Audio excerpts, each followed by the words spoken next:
और अब बात शांति वार्ता की, जिसको लेकर सस्पेंस बना हुआ है। अमेरिका के राष्ट्रपति डोनाल्ड ट्रंप ने कहा है कि जब तक ईरान के साथ कोई समझौता नहीं हो जाता, तब तक अमेरिका ईरानी बंदरगाहों से अपनी नाकेबंदी नहीं हटाएगा। ट्रंप का यह बयान ऐसे समय आया है जब इस बात को लेकर अनिश्चितता बनी हुई है कि युद्ध खत्म करने को लेकर दोनों देशों के बीच नई बातचीत होगी या नहीं। उन्होंने अपने social media platform truth social पर लिखा कि एक हफ्ता पहले शुरू हुई ये नाकेबंदी ईरान को पूरी तरह से तबाह कर रही है और अमेरिका इस संघर्ष में काफी आगे चल रहा है। गौरतलब है कि अमेरिका और ईरान के बीच अस्थायी संघर्ष विराम की अवधि बुधवार को खत्म होने वाली है, लेकिन इस बात की कोई निश्चितता नहीं है कि पाकिस्तान में शांति वार्ता का दूसरा दौर आगे बढ़ेगा या नहीं। बैठक की संभावना को देखते हुए पाकिस्तान की राजधानी में सुरक्षा कड़ी कर दी गई है, लेकिन अमेरिकी उपराष्ट्रपति जेडी वेंस अभी तक वॉशिंगटन से रवाना नहीं हुए हैं, जबकि ईरान का कहना है कि उसने अभी ये तय नहीं किया है कि वह इसमें शामिल होगा या नहीं। जेडी वेंस दोनों देशों के बीच होने वाली वार्ता में अमेरिकी प्रतिनिधिमंडल का नेतृत्व करने वाले हैं।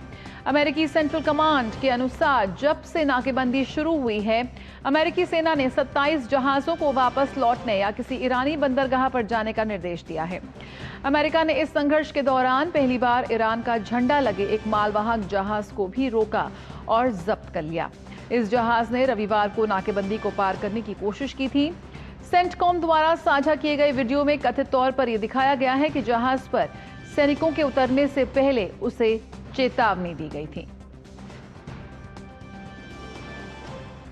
और ईरान की संसद के अध्यक्ष मोहम्मद बगैर गलीबफ ने कहा कि अमेरिका युद्ध में ईरान से आत्मसमर्पण चाहता है, लेकिन तेहरान इसके विपरीत मैदान में नए पत्ते खोलने की तैयारी में है।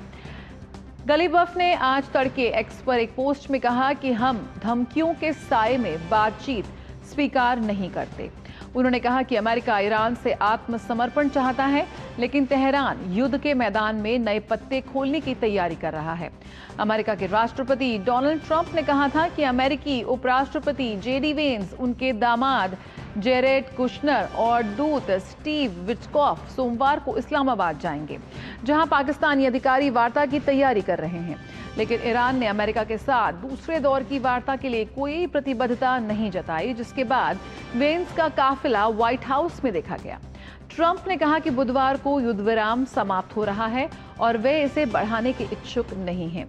लगभग 2 महीने से जारी युद्ध से वैश्विक अर्थव्यवस्था को हिला देने वाले ऊर्जा संकट के और गहराने की आशंका है।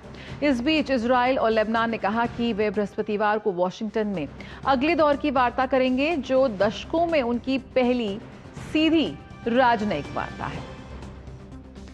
तो ईरान और अमेरिका के बीच शांति वार्ता पर अनिश्चितता बरकरार है। यहां पर किस तरह से ट्रंप का जो ईरान को अल्टीमेटम है, उसको लेकर अभी क्या हलचल है? डील नहीं तो तबाही तय, सीज फायर कल खत्म हो रहा है। ऐसे में ये सवाल बेहद अहम हो जाता है। अखिलेश सुमन का रुख करते हैं। अखिलेश सुमन इस वक्त हमारे साथ जुड़ गए हैं। अखिलेश, सबसे पहले खबर यही जानना चाहेंगे कि इस वक्त जो शांति वार्ता को लेकर जो सस्पेंस बना हुआ है कि पाकिस्तान तैयारी में है, ईरान कह रहा है कि वो झुकेगा नहीं, अमेरिका कह रहा है कि अब तबाही के रास्ते उसे जाना होगा। ऐसे में इस वक्त जो स्थिति है, इसको किस तरह से हम देखें? देखिए, निश्चित तौर पे ये जो स्थिति है, ये असमंजस की स्थिति है और असमंजस दोनों तरफ से है, ईरान के अंदर भी और अमेरिका के अंदर भी।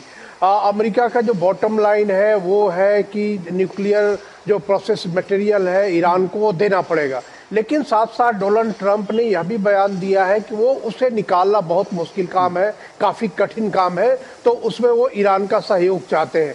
दूसरी तरफ ईरान का ये कहना है कि आपने जो घेराबंदी हमारी कर रखी है, नाकेबंदी चारों तरफ से, खास करके जो गल्फ ऑफ ओमान है और अरब सागर में, वो स्वीकार्य नहीं है। उसको बंद होने के, उसको वो खत्म होने के बाद ही हम कोई बातचीत करने को तैयार होंगे। अब इस स्थिति में देखिए, दोनों तरफ से संकेतों का आदान प्रदान, संदेशों का आदान प्रदान हो रहा है। जो इस्लामाबाद के सूत्र हैं वो ये बता रहे हैं कि इस्लामाबाद में पूरी तैयारी है बातचीत कराने की और उनका डेलीगेशन आज शाम तक पहुंच सकता है। डेलीगेशन का एक हिस्सा कम से कम आज शाम तक पहुंच सकता है। लेकिन जो ईरान से खबरें आ रही है, ईरान से जो सूत्र बता रहे हैं वो बता रहे हैं कि ईरान के विदेश मंत्री या ईरान के जो स्पीकर है पार्लियामेंट के, वो अभी भी तेहरान में है। उधर जेडी वांस भी अभी भी वाशिंगटन डीसी में है। तो निश्चित तौर पे एक असमंजस की स्थिति है और एक वो चाह रहे हैं कि या तो डोनाल्ड ट्रंप एक कंसेशन दे कि हाँ जी हम अभी अपना हटा रहे हैं जो उनकी नाकेबंदी है, और उसके बाद जो है स्टेट ऑफ हॉर्मुज से ईरान अपना जो उन्होंने रोक लगा रखी है वो हटा ले, और उसके बाद कोई बातचीत शुरू हो। तो ये सारी चीजें जो है वो बातचीत के अंतिम चरण तक मुझे लगता है कि अभी टाइम है, अभी दोनों के पास टाइम है, और उस टाइम के मुताबिक हो सकता है कि अंत में एक स्थिति ऐसी बने। बिल्कुल, लेकिन ऐसे में अखिलेश, जहां पर डोनाल्ड ट्रंप ट्रुथ सोशल के जरिए धमकियों का, चेतावनियों का दौर जारी रख रहे हैं, ऐसे में तेहरान ने कहा है कि वो झुकने के लिए नहीं बल्कि नए पत्ते खोलने के लिए तैयार है। ऐसे में यहाँ पर तैयारी किसी और चीज की भी तेहरान साफ तौर पर कर रहा है। और एक बार अखिलेश, आपको ये रोकना चाहूंगी, अमित शाह इस वक्त एक जनसभा को संबोधित कर रहे हैं। ये सीधी तस्वीरें